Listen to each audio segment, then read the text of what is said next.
and Dan can say a little bit more about this for a couple minutes after, because we share a lot of values with these student organizations. And I say this as someone who's no longer a student, and I still work with student organizations, because they are going to be on Beacon Hill in the future. They're going to be in Capitol Hill and on the White House. In the White House, excuse me. Hopefully. Well, I think that there's hope. My point is, we have to empower this huge untapped resource now, before their professors teach them what to think. We have to help them do what we're trying to figure out for ourselves, which is to become better at marketing ourselves, to get more people on board for causes that we care about without just scaring people away because they think that we're just Obama haters, which we are, but we're more than that. And I've worked with students a lot besides just what I've done with my student organization, and I've seen a lot of very idealistic individuals who felt alone or abandoned, who felt like there was no no outlet for their ideals. There was nothing they could do to challenge all the problems that we've been talking about tonight. They felt absolutely powerless because they were alone. But when I show them, when Dan shows them, Dan actually does a lot more driving around than I do to go out to campuses and say, hey, here's what you can do to be part of the student liberty movement. When they feel included and they're connected to this wide network, it empowers them, and they get involved, and they help certain candidates win who we want to win. They help advance certain initiatives that we're in favor of. But most importantly, they advance the ideal, whereas if we left them alone, then we're going to become irrelevant and not that long. So that, if you want to chime in, what Dan and I have been working on is networking. This is Dan Morris, by the way. He's a campus coordinator for Students for Liberty. I have a Students for Liberty pin, but I'm actually an alumni for Liberty. I've done a bunch of things, but I'm not going to, I don't want to list off our titles and specific things we've done. Well, that's an interesting question, because especially since right of center students are a limited commodity anyways, they tend to graduate. I mean, I've known many student newspapers in the last 25 years. Yep. It's really good if they last longer than 4 years, because Yep. that's one graduation cohort. So, but in Boston, students tend to stay looking for jobs. We have this dichotomy, the college Republicans and the young Republicans, and the young Republicans are basically Republicans that graduated from college that have not settled into the suburbs yet. But unfortunately, the Republicans are way too social a group and not very political. And so there ought to be a sort of post-college Students for Liberty group. Well, it's alumni for Liberty. Alumni, okay. Even done. There you go. But to build on the issue that you were just communicating, the essential is not what age they are, what grade they are. It's that they're a general age bracket with a certain philosophical outlook, that there's still hope, that they still have power to change things, and that is something that we can take advantage of and build on. And if we don't, then their professors will do it for them and either wipe out all hope of making a difference, or teach them to lead walkouts and occupy library lawns and interrupt other people's meetings. So we have an opportunity here with organizations like Students for Liberty and Young Americans for Liberty, those two being the main ones that are picking up a lot of momentum right now, are establishing chapters all over the place and gaining momentum, and we can benefit from that momentum by working with them. If you want a certain candidate to win, then would you rather just have a bunch of people that same age, or do you want to show that he or she has wide appeal, that they can get students involved, that they can get idealistic people involved? So there's a lot of value in working with these student organizations? I think our main problem is practically reaching out to these organizations. They're busy.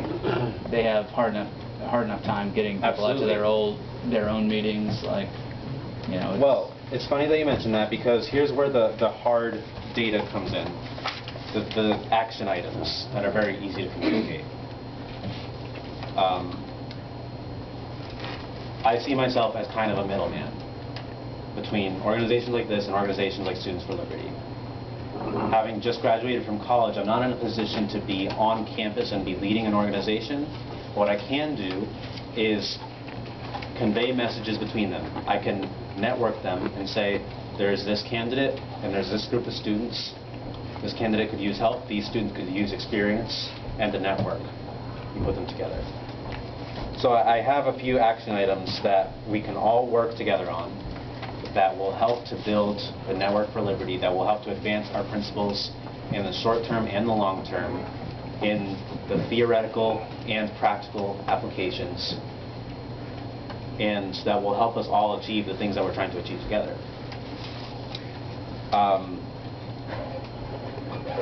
So you were concerned that it's impractical to reach out to these Well, I students. mean, for one thing, everybody, like the president, graduates every year, and Yes. it's hard to maintain contacts, and also, you know. We just don't know how to find them.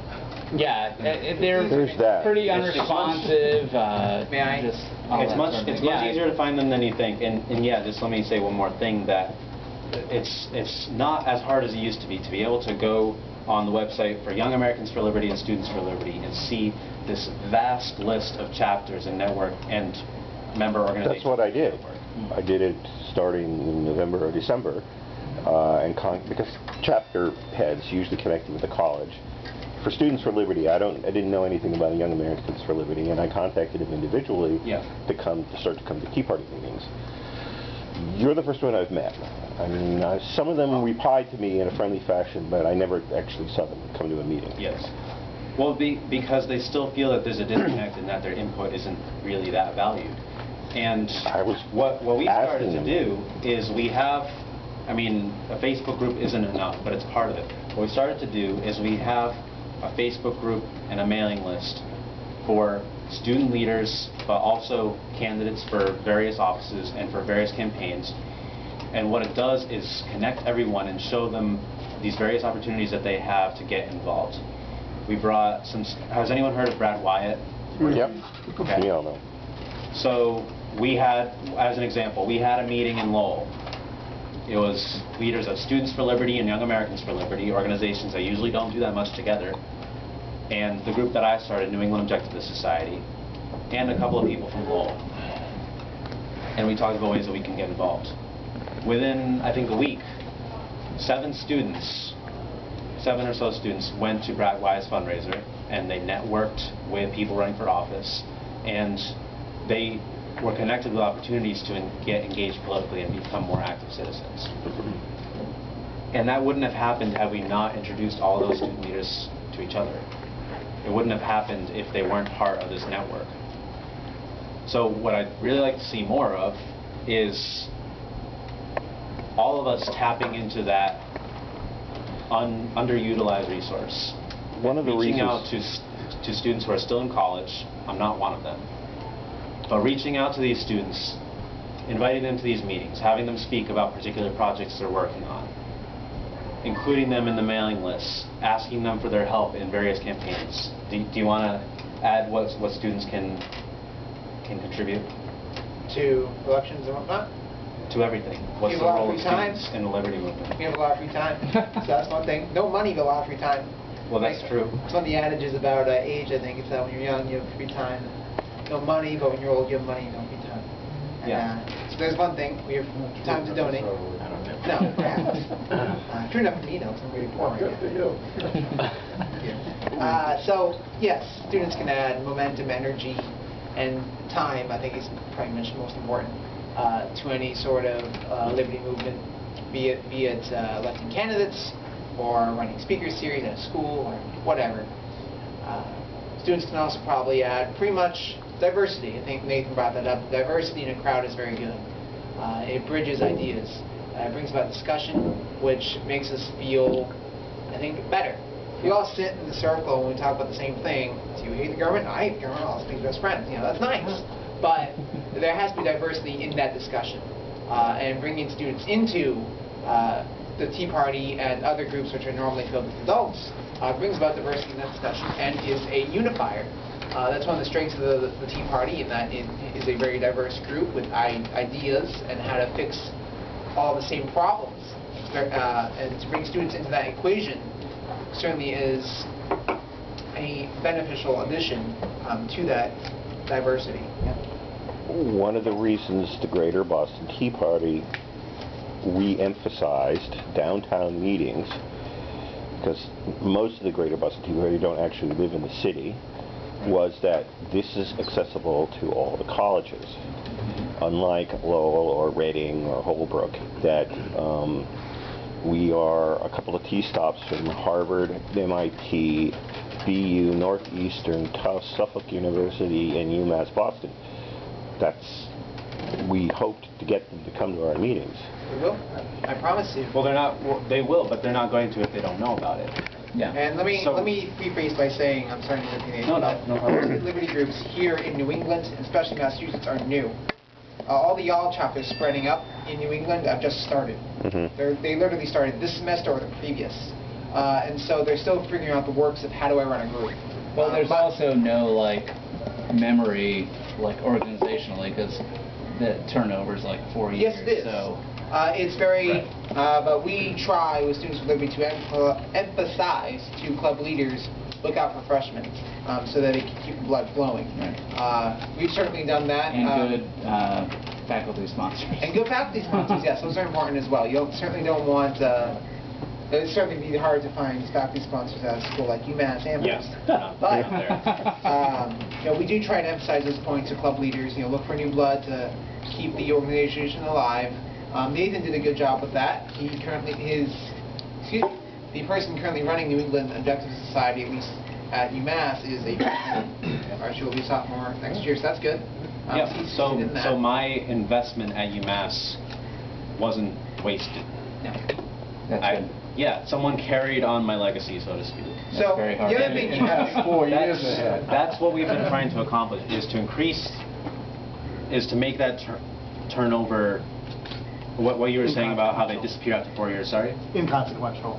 Exactly. Very good word. To make these organizations last longer by engaging them earlier on, by giving them a head start that we didn't have when we started school. So when I started, I had to figure this all out for myself. I had to figure out what networks to be a part of. Right. But now we have freshmen that are getting involved, and a lot of the groundwork has already been done. Yeah. And they're getting involved, and they're so much farther along than I was as a freshman. So what we're seeing is that the momentum is building on itself more and more because they're more in touch with all the opportunities there are. I mean, you know, the reason that I'm here is because I got invited to speak at a Tea Party meeting in Worcester.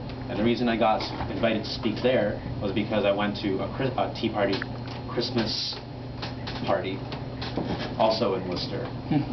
And I did a lot of networking, and someone invited me, and then Patrick invited me. And if those connections weren't made, then I wouldn't be here, and Lance from Maine wouldn't be here, and Dan from Salem State wouldn't be here. So it's not difficult to be able to quantify even how valuable it is to reach out to students if there's significant effort put behind it, and if we actively reach out to them, rather than just hoping that we'll catch their attention. Because that's where I started. That was my point earlier on, is that I just wanted to catch people's attention and hope they'd read with me. And it didn't work. When I started to put it in terms of their values, it worked, and it attracted them because they thought they had something to gain from it.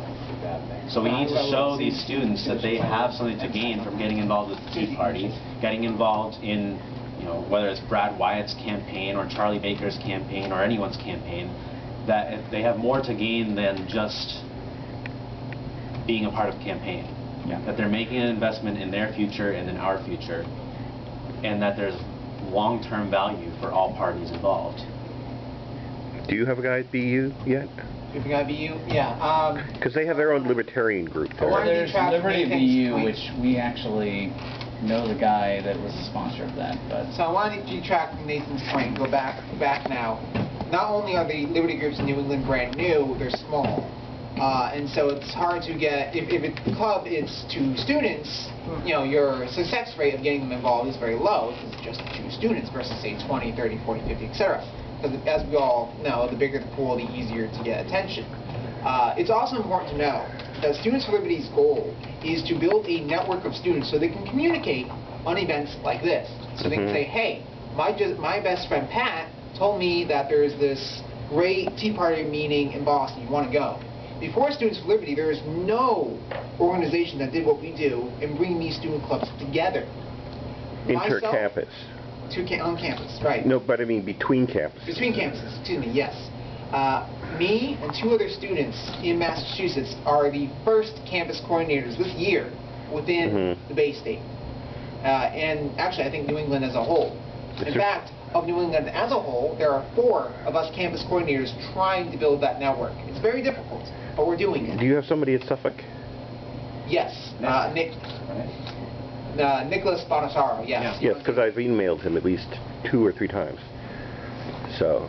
He came and spoke at Medford. He's interactive, and he does projects. Well, I emailed him. There was somebody that I emailed who emailed me back, but I think she's now in Washington. She's not in Massachusetts anymore. But, you know, them not getting back to you is unfortunate. That happens. Students get busy. Move on. As much free time as we have, we still have classes, work, and other things that we have to attend. My visit here, unfortunately, is a subtraction from study time and whatnot, which I'm willing to do. That's my own choice. But a lot of students don't have that advantage to, you know, spend time at events like this and subtract from their schoolwork. But I'm emphasizing that the reason the Tea Party and related groups haven't gotten a good student response yet is simply because they, 1, don't know the value of going to events like this. They simply don't know that it can help them in the long term after graduation. I know for a fact that myself, after I graduate, I can at least have an easier time finding jobs due to my networking. So that's 1. And for 2, again, they did not have that communication with each other. Where one student group might be aware the Tea Party is meeting here in downtown Boston, but another doesn't. That's a problem. And we're trying to bridge that. And we're doing it very, very slowly due to the amount of work we have ahead of us and due to the limited number of us working in this area. Thank God that number will double at the end of next semester. We'll have 8. If, like in the preparation of the next meeting, we set it up and maybe even consult you what you would be interested in seeing, then we let you know ahead of time, and then you can communicate to your network. Of course, that's what we want to do. And more students over time will definitely get involved now that we've kind of established this network within the greater Boston area and the city itself.